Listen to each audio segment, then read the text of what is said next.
मैं एक विधवा थी। मेरे पति की मौत 15 साल पहले ही हो गई थी। मेरा एक बेटा है, उसका नाम विमल है। 1 साल पहले उसकी शादी लता नाम की लड़की से हुई थी। रात भर विमल के साथ कमरे में रहकर मेरी बहू लता जब बाहर निकलती तब वह मुझको ऐसी निगाह से देखती थी जैसे मैं एक तरसती हुई औरत हूँ। मेरी उम्र 38 साल की थी। मेरा बदन सुडौल था। कभी कभी मेरे दिल में भी एक कसक सी उठती थी कि किसी मर्द की मजबूत बाहें मुझे जकड़ ले, जिससे मेरे बदन का अंग अंग चटक जाए। इसी वजह से मैं अपनी बहू लता से जलती थी। पिछले कुछ दिनों से गांव के जमींदार का बिगड़ैल बेटा मुकेश मेरे पीछे पड़ा हुआ था। जब मैं खेत पर जाती तब मुंडेर पर बैठकर मुझे देखता रहता था। मुझको यह अच्छा लगता था और मैं जानबूझकर अपने कपड़े इस तरह ढीले छोड़ देती थी जिससे मेरे उभार दिखने लगते थे। लेकिन गांव और समाज की लाज के चलते मैं उसे अनदेखा करती थी। मुकेश को दीवाना करने के लिए इतना ही काफ़ी था।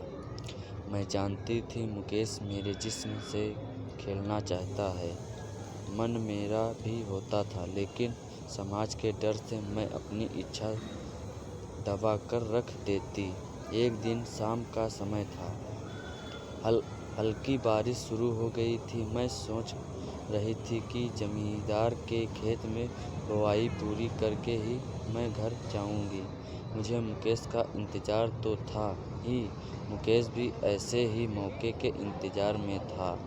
उसने पीछे से आकर मुझको जकड़ लिया। मैं कसम खाई और मैंने चिल्लाने की भी कोशिश की, लेकिन फिर मेरा बदन जो लंबे समय से इस जकड़न का इंतज़ार कर रहा था निहाल हो गया। मुकेश के छुअन से मैं बेहोश होने लगी। वह मुझको अपनी बाहों में भरकर मेरे पूरे बदन को चूमने लगा और मेरे जिस्म से खेलने लगा। फिर जब वह शांत होकर मुझसे अलग हुआ तब मुझको लोक लाज की चिंता हुई।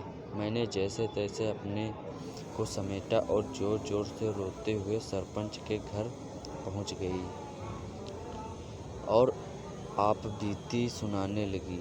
लेकिन मुकेश की दबंगई के आगे कोई मुंह नहीं खोल रहा था। इधर जब बात मेरे घर तक पहुंची तो मेरा बेटा विमल और बहू लता भी सरपंच के यहाँ पहुंच गए। मैं रो रही थी, लेकिन लता से आंखें मिलाते ही एक कुटिल मुस्कान मेरे चेहरे पर फैल गई। गांव में चौपाल बैठ गई थी। सरपंच और 3 पंच इकट्ठा हो गए थे। एक तरफ मैं खड़ी थी तो दूसरी तरफ मुकेश था। गांव के और भी लोग वहां मौजूद थे। गांव के एक बुजुर्ग ने बात को आगे बढ़ाते हुए कहा, जो हुआ सो हुआ। अब ममता जो बोलेगी वही सबको मंजूर होगा। तभी मुकेश के भाई पवन ने कहा, हाँ ममता बोलो, कितना पैसा लेगी? बात को यहीं ख़त्म कर देते हैं। पैसे की बात सुनते ही बहू लता खुश हो गई कि सास 1-2 लाख रुपए मांग ले तो घर की गरीबी दूर हो जाए। लेकिन मैं बिना कुछ बोले रोते ही जा रही थी। जब सब ने जोर दिया तब मैंने कहा, मेरी समझ में सरपंच जी मुकेश का जल्दी से ब्याह रचा दें, जिससे यह इधर उधर मुंह मारना बंद कर दे।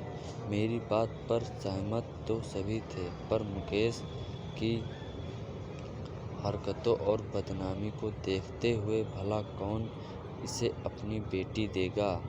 इस बात पर सरपंच भी चुप हो गए। मुकेश की अब 40 साल के आसपास हो चला था, इसलिए चाहता था कि घरवाली मिल जाए तो जिंदगी सुकून से कट जाए। महेश ने कहा, ममता तुम्हारी बात सही है, लेकिन इसे कौन देगा अपनी बेटी? कांटा फंसता जा रहा था और चौपाल किसी नतीजे पर नहीं पहुंच पा रही थी। इसका सीधा मतलब होता कि मुकेश को या तो गांव से निकालने जाने की सजा होती या उसके खिलाफ पुलिस में रिपोर्ट दर्ज होती। मामले की गंभीरता को देखते हुए अब मुकेश ने ही कहा, मैं यह मानता हूँ कि मुझसे गलती हुई है और मैं शर्मिंदा भी हूँ। अगर ममता चाहे तो मैं इससे ब्याह रचाने को तैयार हूँ। मुझको तो मनमानी मुराद मिल गई थी। लेकिन तभी बहुलता ने कहा, सरपंच जी, यह कैसे हो सकता है? आपके बेटे की सजा मेरे सासू माँ को क्यों भुगतते हैं? आप तो बस पैसा ले देकर मामले को सुलझाइए। तब पवन ने कहा, हाँ, ममता की बात सुनकर ही अपनी बात कहेंगे। मैंने कहा, गांव की बात गांव में ही रहे, इसलिए मैं दिल से तो नहीं, लेकिन गांव की खातिर मुकेश का हाथ थामने को तैयार हुआ। सरपंच और चौपाल ने चैन की सांस ली। मेरी बहू लता अपना सिर पकड़ कर वहीं बैठ गई। वही बेटा विमल खुश था, क्योंकि उसकी माँ को सहारा मिल गया था। अब माँ का अकेलापन दूर हो जाएगा। थोड़े दिनों के बाद ही हम दोनों की चुपचाप शादी करा दी गई। पहली रात में मुकेश के सीने से लगते हुए कह रही थी, विधवा होते ही औरत को अधूरी बना दिया जाता है। वह घुट घुट कर जीने को मजबूर होती है। और अरे अरमान तो उसके भी होते हैं। और फिर मेरी बहू लता की निगाहों ने हमेशा मेरी बेइज्जती की है। उसके लिए मेरी जलन ने ही हम दोनों को एक करने का काम किया है। खुशी में सराबोर मुकेश की मजबूत होती पकड़ मुझको जीने का संबल दे रही थी और हम दोनों एक दूसरे से लिपट गए। जो खेत में हुआ वही अब हुआ, पर अब हम दोनों को चिंता नहीं थी, क्योंकि मैं मुकेश की पत्नी जो थी। अगर दोस्तों आप लोगों को यह छोटी सी कहानी अगर पसंद आई हो तो इस वीडियो को लाइक करें, शेयर करें और चैनल को भी सब्सक्राइब कर लें, ताकि नई या पुरानी स्टोरी आपको तुरंत देखने को मिलेगी। धन्यवाद।